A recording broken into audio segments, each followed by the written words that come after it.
Okay, we're going to talk about something that hopefully is going to get you off your butt and into the shop, and so you can have some fun. My brother and sister-in-law recently moved near us here outside of Joplin from Southern California. They're happy. They left skid marks leaving Southern California.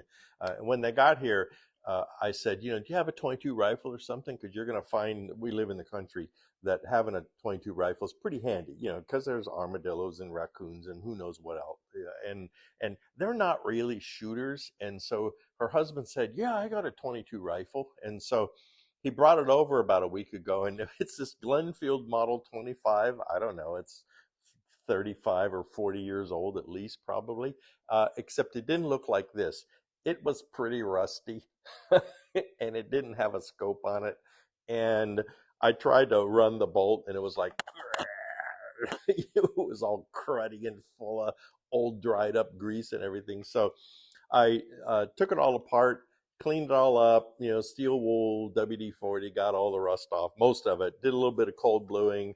I put an old scope I had on it, and took the bolt apart, cleaned it. It was all full of gunk and everything. It was really amazing. The firing pin could not have moved for sure. So anyway, I took it downstairs. I test fired it, and it was misfiring about every fourth or fifth shot. I also found out the magazine was acting up, and so I brought it back up in the shop. I kind of tuned the fit of the magazine a little bit. I took the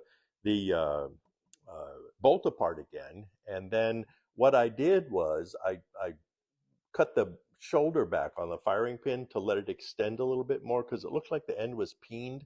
And then I also put a new firing pin spring in it that from a Wolf set. I just, said, well, that's about right, and put that back together. And suddenly it shot very well. And even with a cheap scope on it, I mean, this is like a, 1 inch at 50 yards, which is all you need. And I'm showing you this because it's a great way to sort of get your teeth into basic gunsmithing. So get an old rusty 22 and take it apart and figure it out.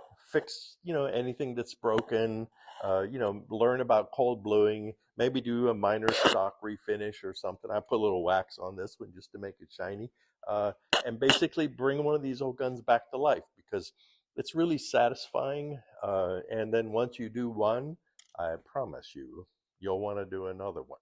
And then after a little while, it's almost like you know what you're doing. So go do it.